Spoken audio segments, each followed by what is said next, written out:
Minister, the Vraxic cubs have been waiting for 17 minutes. Kyle Thas's primary hand froze halfway to the emergency beacon. 17 minutes. Vraxic cubs. Waiting. That's impossible, he said, his secondary vocal cords producing the subsonic rumble that indicated severe. According to YouTube analytics, 98% of viewers are not subscribed. That's a huge number. By subscribing the channel that is completely free, you'll help support the channel and never miss fresh content. Your distress. Vraxic cubs establish pack hierarchy within 8 seconds of proximity. Maximum recorded delay is 12 seconds before the first dominance kill. The holographic display showed 3 cubs, 3 from different bloodlines, traditional enemies, sitting in a classroom. At desks, not moving. Their predatory stillness wasn't the frozen preparation before a strike. It was patience. Sir, they've been in the same room for 17 minutes and 43 seconds now. No violence, no dominance displays. They're just sitting there. Kyle Thas pulled up the security feeds with all 4 hands, unable to process what his eyes confirmed. The cubs weren't even looking at each other. They were looking at the empty desk at the front of the classroom. The teacher's desk. Where is the instructor? Late, sir. Human transit pod malfunction. She's approximately 9 minutes out. She? Kyle Thas felt his respiratory system constrict. The teacher is human and female. Yes, sir. Emma Johnson, former beverage service specialist from Earth. Been teaching the cubs for 6 standard weeks. The minister's claws extended involuntarily. This was worse than he thought. A human, a species that had only joined the Federation 3 cycles ago, was somehow responsible for 3 apex predator cubs exhibiting behavior that violated every known principle of Vraxic psychology. Evacuate the wing. No, evacuate the entire education sector. Contact the cubs' parents immediately. And someone explained to me why we allowed a human barista to teach the spawn of the 3 most powerful Vraxic warlords in the Talon cluster. The aide's mandibles clicked nervously. Sir, we didn't allow it. We couldn't find anyone else willing to take the assignment. The last 4 instructors are still in medical rehabilitation. Miss Johnson volunteered. She volunteered. Kyle Thas pulled up Emma Johnson's file. 26 Earth years old. Educational credentials. Basic teacher certification. 3 months of xenopedagogical training. Previous occupation, making coffee beverages for impatient humans. Current status, 17 minutes late, while 3 of the galaxy's most dangerous juvenile predators waited patiently for her arrival. The security feed updated. 19 minutes now.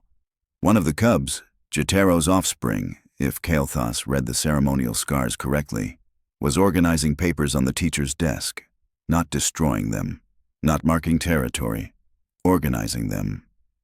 Get me Xeno-behavioral specialist Vexia. Now. Vexia's face appeared on the comm screen within seconds, her expression already stressed. Minister, I'm watching the feeds. I have no explanation. Give me something. Anything. Vraxic cubs don't wait. They don't organize. They certainly don't. He gestured at the screen where another cub had just prevented a smaller student from entering the classroom, using what appeared to be a protective gesture toward the human's empty space. What am I looking at? A complete violation of every behavioral model we have, Vexia said quietly. Minister, that protective behavior. Cubs don't develop that toward non-pack members until after their 3rd molting. These cubs are barely past their 1st, and they're protecting a space associated with a human who isn't even their species, let alone their pack. Could this be some kind of pheromonal manipulation, neural override? Humans don't have pheromonal manipulation capabilities, and even if they did, Vraxic neural structures are specifically resistant to external override. It's why they make such effective soldiers. 21 minutes. The cubs remained motionless, focused on that empty desk. One of them had brought a small plant in a container and placed it carefully at the corner of the workspace. Sir, the aide interrupted. The cubs' parents have arrived. Warlord Dirax, Commander Zilax, and Matriarch Ryalia. They're demanding immediate extraction of their offspring. Show them the feeds first. Let them see what we're seeing. The Warlord's reactions appeared on auxiliary screens. Disbelief. Confusion. Then something Kael'thas had never seen in Vraxic commanders. Genuine fear. My cub brought a gift, Warlord Dirax rumbled, his battle scars seeming to darken with distress. For a teacher, this is not Vraxic behavior. This is not possible behavior. 23 minutes now, Vexia reported. Minister, I need to be there. This requires direct observation. Agreed. I'm en route myself. Someone tell Miss Johnson that when she arrives, she's going to have significantly more than 3 cubs and a lesson plan waiting for her. The aide's expression flickered. Sir, she just sent a message. She says, and I quote, "So sorry. Transit pod disaster. Bringing donuts for the cubs. Be there in 5. Tell the kids to start their reading assignment." Kael'thas stared at the message. Donuts. Reading assignment. As if this were a normal day. As if 3 juvenile apex predators weren't defying every law of their biology because a human coffee maker was running late. Tell building security to prepare for my arrival, and someone figure out what the Federation has stumbled into before we have 3 warlords watching their cubs learn whatever impossibility this human is teaching them. On the screen, one cub raised a clawed hand and pointed at something in a book. Another leaned over to look. They were studying together. Kael'thas's translator struggled to process his own whispered words. What in the name of the Founders is happening? Kael'thas arrived at the observation deck overlooking the classroom 27 minutes after the cubs had first settled into their seats. Vexia was already there, her 4 eyes wide with what he recognized as academic shock. Update, he demanded. 27 minutes, 14 seconds, no violence, no territorial marking, no dominance displays. Vexia's voice carried the hollowness of someone watching their entire field of study collapse. Minister, one of them just reminded another to use inside voices because Miss Johnson doesn't like shouting. Inside voices. It's a human childhood education concept. The idea that different volumes are appropriate for different settings. Vexia pulled up behavioral logs. These cubs have adopted human social protocols, self-imposed behavioral modification without external enforcement. On the screen, the smallest cub, Matriarch Rilia's daughter, was carefully adjusting the plant on Emma's desk, making sure it caught the light properly. The other 2 cubs watched, not with predatory interest, but with what looked disturbingly like approval. They're cooperating, Kael'thas said. Cubs from enemy bloodlines are cooperating on aesthetic arrangement. It gets worse. Vexia pulled up earlier footage. They arrived 12 minutes before class started. Early. They chose their seats based on a rotation schedule they created themselves, so everyone gets a turn near Miss Johnson's desk. They brought that plant together, pooled their allowances. Vraxic cubs don't have allowances. They take what they want. These ones have allowances from their parents, who apparently started giving them because Miss Johnson suggested it would teach financial responsibility. Vexia's laugh had a hysterical edge. The 3 most feared warlords in the sector are giving their cubs allowances because a human barista thought it would be educational. Warlord Dirax's massive form appeared in the observation deck doorway. I wish to retrieve my offspring. Of course, Warlord. Kael'thas gestured to the classroom below. Please proceed. Dirax descended to the classroom level, his presence filling the corridor. Through the glass, they watched him enter, using the full intimidation display that had broken enemy formations across a dozen campaigns. The cubs looked up. The largest, Dirax's own son, tilted his head. Father, you're disrupting class time. Miss Johnson will be here in 3 minutes. You will come with me, now. Drax's command voice could shatter stone. No thank you, Father. We're waiting for our teacher. The observation deck went silent. No one had ever said no thank you to Warlord Dirax. Certainly not his own offspring. Certainly not while using human politeness protocols. Dirax tried again, lowering his voice to the subsonic frequency that triggered instinctive pack obedience. The cubs flinched, biological response, but didn't move. "Father, please leave. You're going to make Miss Johnson feel bad if she arrives to chaos." Drax retreated. For the first time in his military career, he retreated from 3 juveniles who had just prioritized a human's feelings over their pack alpha's direct command. "Explain this," Drax growled as he rejoined them on the observation deck. "We can't," Vexia admitted. "By every model we have, your son should have submitted to your dominance display or challenged you for pack position. Instead, he chose a third option we didn't know existed. Polite refusal based on concern for an alien's emotional state." Commander Zillax arrived next, his military decorations gleaming. "I'm extracting my daughter. This situation is unacceptable." "Get in line," Drax muttered. Matriarch Rylea appeared moments later, took one look at the observation deck's occupants, and settled in to watch. "My daughter learned to say please last week, used it on me, effectively. I'm here to understand how." On screen, the cubs had moved to a small conflict. The middle cub had accidentally knocked over the smallest cub's datapad. Everyone in the observation deck tensed. This was it. This was where instinct would override whatever impossible conditioning the human had achieved. The middle cub picked up the datapad. "I'm sorry. That was clumsy of me. Are your notes okay?" "It's all right. Accidents happen. Thank you for helping." Vexia made a sound like escaping atmosphere. "They're using conflict resolution protocols, human childhood conflict resolution protocols, no dominance display, no retaliation, apology and forgiveness." "How long has the human been teaching them?" Rylea asked quietly. 6 weeks, Kyle Thas confirmed. "She turned them into this in 6 weeks. It wasn't a question. Our species has studied pack dynamics for 10,000 cycles. We've built our entire civilization on dominance hierarchy, and a human beverage specialist has taught our cubs to say, 'I'm sorry,' in 6 weeks." The observation room's doors slid open. Every head turned. Emma Johnson stood there, balancing a box of donuts and a travel mug of coffee, her hair slightly disheveled. She was maybe 5.5 Earth feet tall, wearing what appeared to be comfortable teaching clothes and completely inappropriate footwear for a galactic education facility. She looked at the assembled warlords, minister, and specialists, blinked, and smiled apologetically. "Oh, wow, Parent-Teacher Conference Day. Nobody told me. I am so sorry. I should have dressed up." She glanced at her watch. "And I'm late. This is completely unprofessional.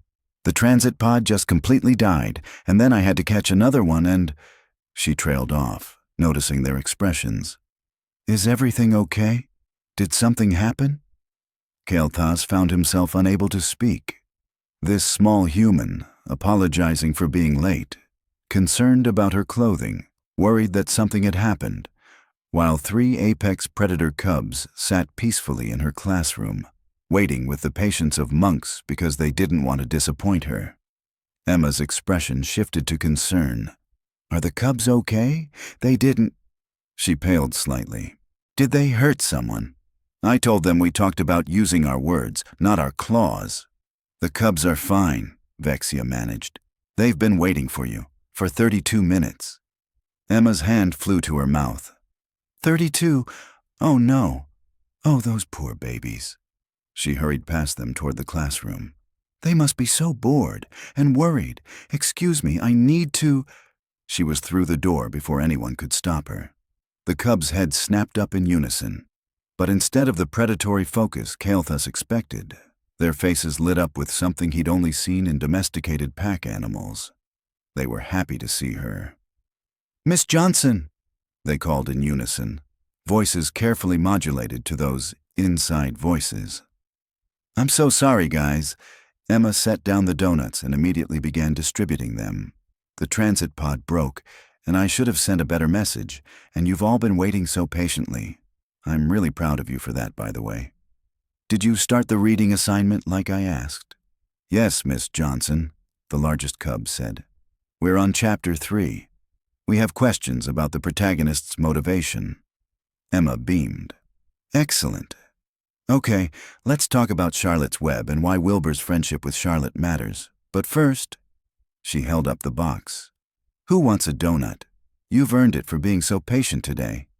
In the observation deck, Warlord Dirax watched his son, trained since hatching for combat, bred for dominance, destined to lead armies, carefully select a chocolate donut and say, "Thank you, Miss Johnson. We brought you a plant."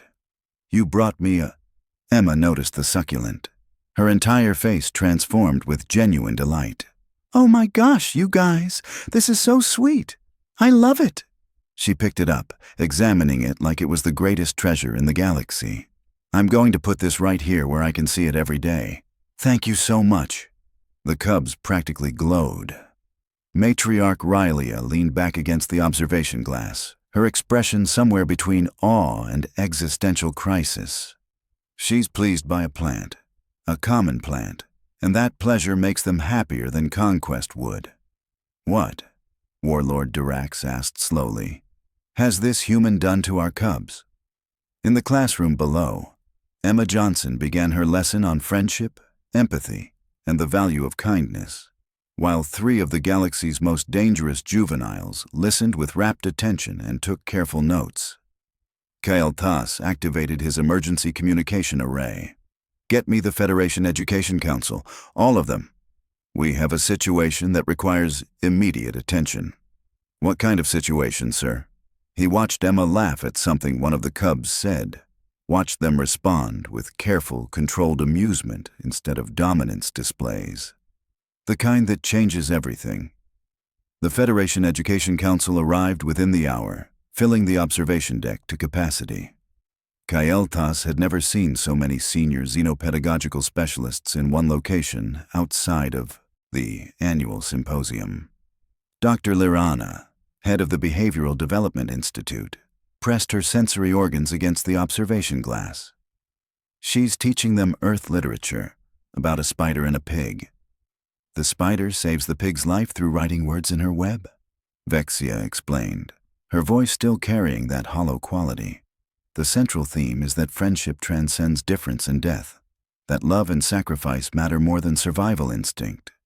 "And they're engaged with this?" In the classroom, all 3 cubs had their clawed hands raised. Emma called on the smallest. "Miss Johnson, wouldn't it be more efficient for the pig to simply demonstrate his value through strength?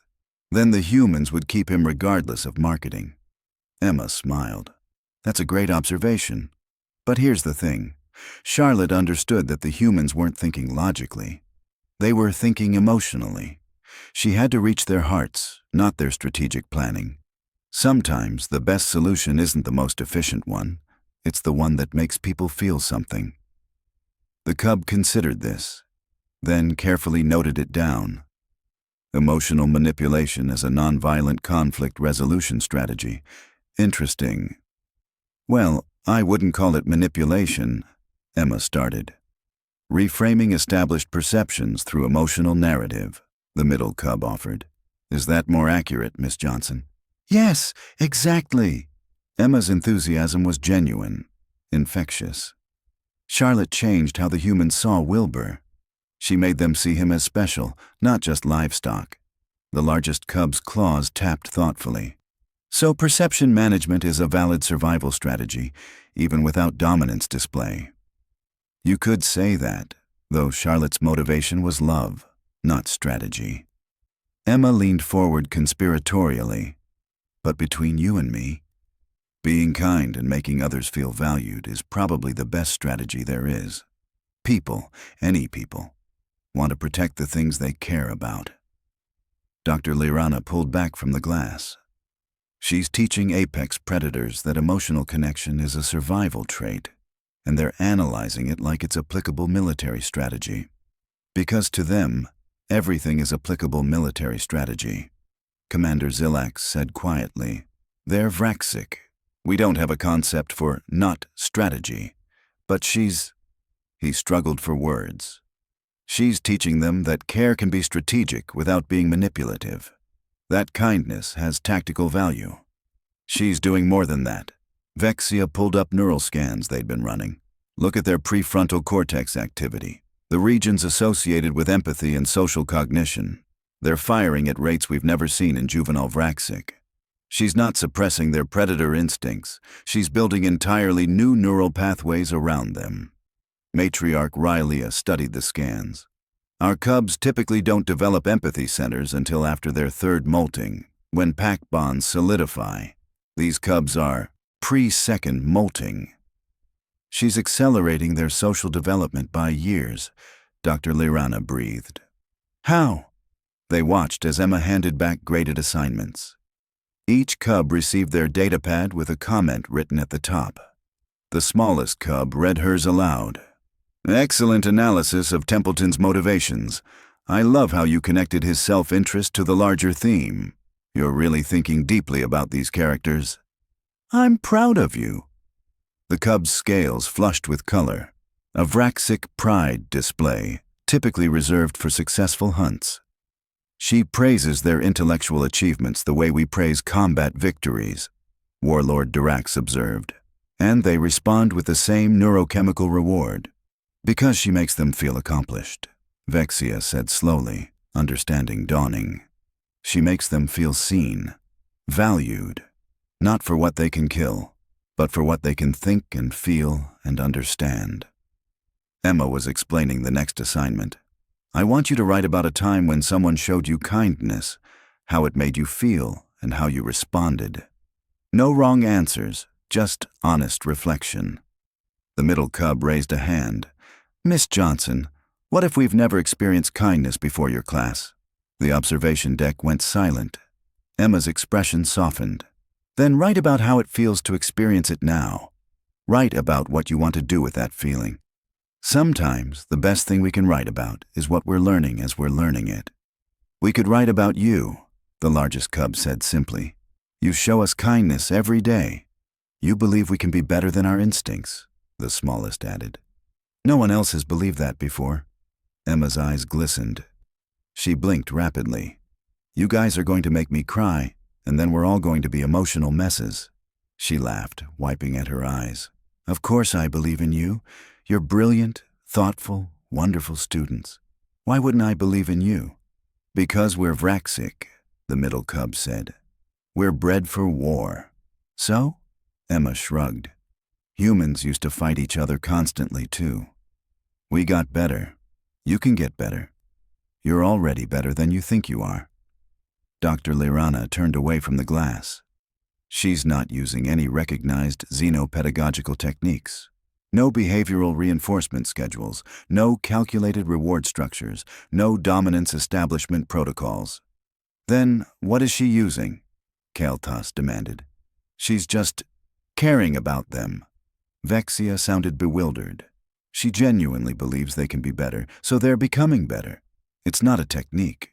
It's just her. That's not a replicable methodology, Dr. Lirana protested. You can't build an education system on just care about them. And yet, Matriarch Rylea gestured to the classroom where her daughter was writing thoughtfully about kindness, her claws carefully gripping the stylus, her expression focused and peaceful. There it is. Emma started walking between desks, looking at their work. Oh, this is wonderful. You're really engaging with these ideas. I can't wait to read these. She paused at the largest cub's desk. Hey, I noticed you've been very quiet today. Everything okay? The cub looked up at her, and Kael'thas recognized the expression. It was the same look he'd seen on soldiers before battle, the face of someone about to reveal a vulnerability. Miss Johnson, when you were late today, we were worried that something bad happened to you. Emma's hand went to her heart. Oh, honey, I'm fine. I'm so sorry I worried you. We realized that if something happened to you, we would be...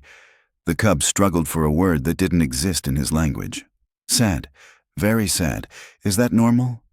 Caring about people? Being sad if something happens to them? Emma smiled gently. That's called love. And yes, it's very normal. It's also very brave. It feels dangerous, the cub admitted. Caring makes you vulnerable. It does, Emma agreed. But it also makes life worth living. And honestly, I think being brave enough to care about others is stronger than any battle skill." The cub absorbed this, then returned to his writing with renewed focus. In the observation deck, Warlord Dirax watched his son, his heir, his future, learn that love was a form of strength. "She's weaponizing empathy," Commander Zilak said, but there was no accusation in his tone. "Teaching them that emotional connection is a combat advantage." "No," Matriarch Ryalia corrected. "She's teaching them that emotional connection is the point, that being a person who cares is more important than being a person who wins. Our entire civilization is built on the opposite premise," Dirax said quietly. "Yes," Ryalia agreed. "It is." They watched as Emma collected their assignments, praising each effort, making each cub feel seen and valued. The cubs glowed under her attention, their aggressive instincts channeled entirely into academic achievement and personal growth. Dr. Lirana activated her data recorder. "I need to document this. The entire xenopedagogical field needs to see this. A human with minimal training has achieved what we thought impossible. Socialization of Vraxic cubs before third molting, using nothing but genuine care and belief in their capacity for growth." "She doesn't know she's doing anything impossible," Vexia pointed out. "She thinks this is normal teaching." "Maybe," Kael'thas said slowly. "That's exactly why it works." In the classroom, Emma was wrapping up. "Great work today, everyone. For homework, finish your kindness essays and read chapters 4 and 5. We'll discuss them tomorrow." "Will you be on time tomorrow, Miss Johnson?" the smallest cub asked, clearly anxious. Emma laughed. "I promise I'll be here early. I felt terrible keeping you waiting today." "We didn't mind waiting," the largest cub said. "You're worth waiting for." Emma's smile could have powered a small star. "You guys are the absolute best. Now get out of here. I'm sure you have other classes." The cubs gathered their materials with careful precision, exchanged polite goodbyes with each other, and filed out peacefully. Not one dominance display, not one aggressive posture. Just 3 apex predator juveniles being polite to each other because their teacher believed they could be. Kael'thas looked at the assembled experts, warlords, and specialists. "We need to talk about what happens next, because what we just witnessed changes everything we know about developmental xenopsychology, interspecies education, and possibly the future of galactic civilization. All because a human was late for class," Vexia murmured. "No," Matriarch Ryalia corrected. "Because 3 cubs cared enough about their teacher to wait for her. That's the revolution. Not that she taught them to wait, that she taught them to care." The emergency council filled the observation room. 6 weeks, 0 aggression incidents, 247 cooperation instances, Vexia reported. "She treats them like they're capable of empathy, and they become capable of empathy." Drax activated a recording. His son watched siblings fighting, then spoke. "If you asked what you wanted instead of fighting, everyone could be happy. Miss Johnson says communication prevents most conflicts. The siblings tried it. The fighting stopped. He's teaching us," Drax said quietly. The door opened. Emma walked in, surprised. "Did I do something wrong?" "We wanted to discuss your methods," Kael'thas said. Emma relaxed. "Kids learn better when they feel good about themselves. If someone believes you're capable of kindness, you'll try to live up to it. People rise to meet expectations." "Miss Johnson," Ryalia said carefully, "Vraxic cubs typically kill each other before their third molting." Emma blinked. "They're 10. They're literal children. I'm not going to treat them like they're doomed to be violent just because someone said their species is aggressive. That's not fair to them." "So you decided our biology was negotiable?" Dirax asked. "I decided kids are kids. Your cubs are smart, thoughtful students. That's not biology, that's character. And character is a choice. I expect them to be kind, so they're kind. It's not complicated." Dr. Lirana laughed. "You've revolutionized xenopedagogical theory with, 'It's not complicated.'" Emma looked surprised. "I just wanted to teach kids about good books." "The Federation would like to offer you a curriculum development position," Kael'thas said. Can I think about it? I don't want to leave my cubs. Tomorrow we're starting The Little Prince. She grabbed her datapad. If you want to observe more, let me know. I like to have enough snacks. She left. She called them her cubs, Dirac said quietly. She actually cares, Vexia said. That authenticity creates the transformation. Can we teach others to be authentic? Dr. Lirana asked. Can you teach someone to care? Vexia countered. We find educators who already have that capacity. Then that's what we do, Kael'thas decided. Some problems are solved with genuine kindness, not protocols. In her apartment, Emma made notes for tomorrow's lesson. Unaware, she dismantled 10,000 years of assumptions. Just another Tuesday. 3 months later, Emma's classroom had a waiting list spanning 47 species. The cubs excelled. Test scores soared. More importantly, they smiled. Federation education protocols now included Human Expectation Framework, though no one could explain why it worked except genuine care. Emma finished grading essays on compassion, sipped her coffee, and checked tomorrow's lesson plan. Her next class, Adolescent Krixnar, known for existential rage. She smiled. Kids are kids, she muttered, pulling out copies of To Kill a Mockingbird. In the hallway, 3 Vraxic cubs waited at her door with flowers. Just another Tuesday.